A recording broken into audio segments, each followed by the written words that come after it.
The Jesse Blake Sports Report with Jesse Blake. Mitch Marner is going to be a free agent this summer. That is a reality that the Toronto Maple Leafs and Toronto Maple Leafs fans have to get used to, because the Mikko Rantanen trade that happened on Friday, where he went from Carolina to Dallas and signed an 8-year extension in Dallas, has uncovered a whole bunch of Mitch Marner news, because Mitch Marner was almost swapped 1-for-1 for Mikko Rantanen. So all of the insiders have emptied their notebooks on Mitch Marner. But Chris Johnston, specifically in The Athletic, has the juicy stuff. Chris Johnston of SDPN as well wrote in The Athletic that the Leafs-Hurricanes talks began with Carolina wondering if a Marner for Rantanen deal might be a possibility, according to league sources. But that was a non-starter, with Marner holding a no-movement clause in his contract and wielding full control over his situation. The Leafs approached Marner before the deadline and told him that their first choice was for him to sign an extension in Toronto, but that a trade to Carolina was possible if he didn't want to do that. Marner said he wanted to remain with the Leafs. So Mitch Marner was almost swapped 1-for-1 for Mikko Rantanen, but he has a no-movement clause and said, no, I am not going to Carolina. And the Leafs have sat there all season long and said, hey, Mitch, if you want to remain here, if you keep saying you want to remain in Toronto, talk to us. Talk to us about a contract extension. But Chris Johnston also wrote that Toronto has expressed interest in getting down to business on a contract extension in recent months, but the Marner camp was unwilling to engage during the season, according to league sources. There's two things I want to hit on with that. One, how the Leafs put themselves in this situation, and two, what to do moving forward, what to do for the rest of the season, what to do leading up after the playoffs to free agency. So one, the Leafs put themselves entirely in this situation. Mitch Marner did not always have a no-movement clause in this contract. From years 1 through 4, Mitch Marner was able to be traded to any team in the league. His no-movement clause did not kick in until years 5 and year 6. And Mikko Rantanen, who was just traded out of the blue by Colorado to Carolina, only had a 9-team no-trade list. So Colorado had the freedom to trade him to the majority of the NHL and move off of him once they discovered that they weren't going to sign him to a contract extension. So Marner right now is not in that boat, but during the length of this contract, the Leafs had on-ice performances that proved that you should probably not wait this thing out. Two instances stand out to me in the length of this contract. One, in the 2021 season, after the Leafs blew their 3-1 series lead to the Montreal Canadiens. That should have been the sign to everyone that this mix didn't work. And at the time, Kyle Dubas was the general manager. Brendan Shanahan was still the president. The understanding is that both of them agreed that they want to keep this thing together. They want to keep trying. And they decided to go that route, despite the evidence that for the many seasons before that, in that series specifically, that this thing is not working. They decided to keep going. And right after that, I don't think anybody would have blamed you if you said, let's change things up. Let's try something different, because we've kept trying with this. We tried it against Columbus before. They lost in the play-in round there, and then you lose to Montreal in spectacular fashion in a Canadian bubble season where you win the division. You were heavy favorites against Montreal. You should have easily won that series, and you didn't. And you couldn't close that out. Nobody would have blamed the Toronto Maple Leafs for moving off of Mitch Marner then. They chose not to. He didn't have a no-movement clause then. They could have just done it. The second time they should have moved Mitch, when I believe they were going to, but then the man who was going to do it got fired,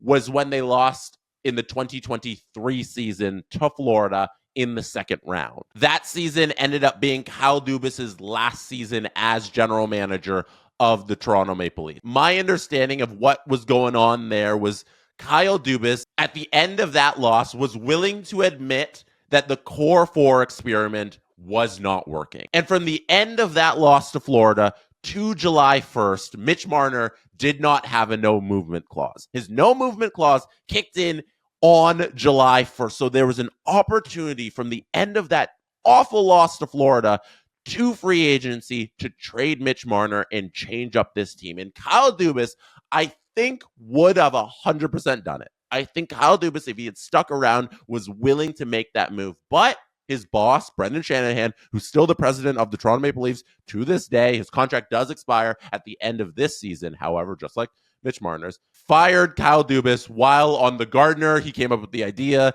that they needed to move on from Dubas, and he made the decision there, driving home on the Gardner Expressway in Toronto. And he said, I'm going to go back to the office and fire Kyle Dubas. So that's what he did.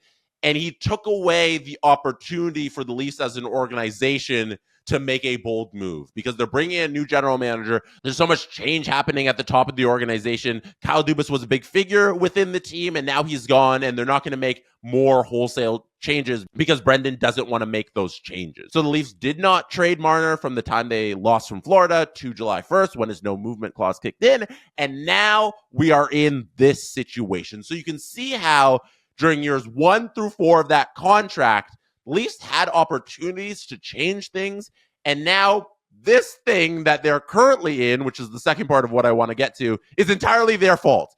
You gave Mitch the no movement clause in years 5 and 6, so this is your doing, and he is exercising the right that you gave to him. Now, I do not like the fact that Mitch Marner is talking out of both sides of his mouth right now because he says he wants to remain in Toronto, but he's not willing to talk about signing an extension to remain in Toronto. That logic doesn't make sense. I don't think he should say that he wants to remain a Leaf if he's not willing to talk with the team about remaining with the team. Those two things don't align. So I don't like that public talking point that Mitch Marner is giving. And here's what he said post-game against Colorado when all of this Rantanen news came out over the weekend. They played yesterday, Saturday. They lost to Colorado, and Mitch Marner did give post-game comments, and he did comment on these things that have unfolded in the media, and he did talk about being approached to waive his no-movement clause, and here's what he said.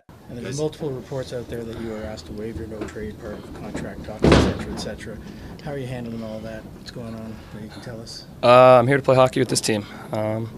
Yeah, that's what I can tell you. I want to be with this team. I want to play with this team. So, are you willing to negotiate in season? Or are you I talked to you guys at the start of the year. I'm not going to get into this. I'm here to play hockey. Let that happen with my agent and the team, and I'm here to play hockey and do my thing. Did it surprise you at all when you were approached yesterday?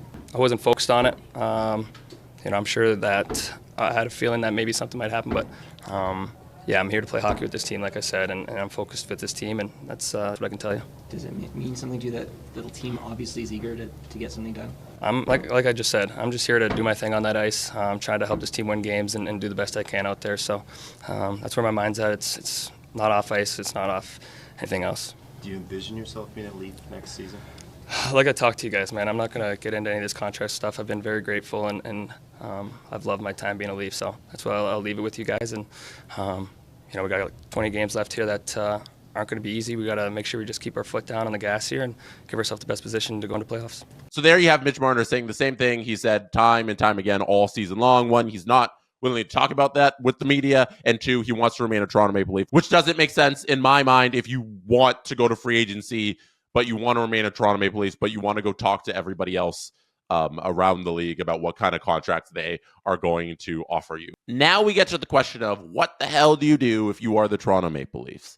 There isn't a lot for them to do because Mitch won't talk to them. The trade deadline has passed. You can't trade him. He will say no to a trade. So the Leafs have to use what they have on their side, which is the performance on the ice and reacting to that. If the Toronto Maple Leafs in the next 3 months win the Stanley Cup, if they go on a crazy run and everybody is shocked, they shock the world and they win the Stanley Cup, you pay Mitch whatever he wants. If they go on a deep run and you see that, hey, we've unlocked something here, we know that this team can make it to the conference finals and get close to a Stanley Cup final. If they make the Stanley Cup final, if they lose, then you know, like, hey, there's something here. You pay the man what he wants. You figure it out with the cap going forward again, but this time it actually worked. So you know that there's evidence that this thing can work. So that's one possibility. Things go well in the playoffs. You win something. You do great. You bring everybody back because it's a winning team, and you move on from there, and you pay him, and you figure out with the cap that's going up and all that nonsense. So things are great. We're all happy as Leafs fans. We're winning. We won the cup. Who cares what Mitch makes? He's going to have a statue outside of Scotiabank Arena. They won the cup, blah, blah, blah, blah. The other side of this is what has happened in recent memory. If this team fails early in this playoff, it might be a first round exit. It might even be a second round exit, which would still, in my eyes, be a failure. The same way the Florida series was a failure for the Leafs. So they fail in the playoffs again. If that happens, I hope the Leafs realize that then the mix is the problem, because how many times can we get evidence that the team can't win in the playoffs with this core of players, and that core of players is the problem? So at that moment, it's time to cut your losses and move on and move forward. Hopefully the Leafs in that instance, if they fail in the playoffs this year again, will be able to move Mitch in a transaction where they sign him to the 8-year deal and then trade him away. So it's a sign and trade with the team, and you can recoup some assets from a team for giving Mitch the 8th year that he wants to sign. But because we know Marner wants to go to free agency, someone out there is going to give him a ridiculous contract. Someone out there, because there's 31 other teams and somebody's willing to overpay. A GM always does. Somebody's going to give him that Draisaitl contract that he's looking for. And it's not going to be the $12 million that Rantanen just signed for. It's going to be 14. And the Leafs should not do that deal because that is too much. The mix doesn't work. You have evidence that the mix doesn't work. Do a sign-in trade, give him the 8 years, and then ship him off for whatever draft picks or players you can recoup for giving Mitch his 8th year and then shipping him off to the other team that he wants to go to that's willing to give him that $14 million contract. That is how I am seeing things right now. Let me know how you are seeing the Mitch Marner situation unfold right now and how you think it is going to unfold. Mitch Marner could wake up tomorrow and say, hey, I want to be a $5 million player. I'm going to sign a 8-year extension with the Toronto Maple Leafs for $5 million. Now, it's not going to happen, but it could. Anything's possible. So who knows how tomorrow we wake up and we feel about Mitch, but that is how I'm seeing it right now at this current moment. Don't forget to like this video. Don't forget to hit subscribe. Thank you for being here. You could have been anywhere in the world, but shows me watching or listening right now, and I appreciate you for that. Good night. And that is how it's done. The Jesse Blake Sports Report with Jesse Blake. Jesse Blake, the guy that likes to hear his name twice in one sentence. Sure, I know him. No, he doesn't have an ego at all.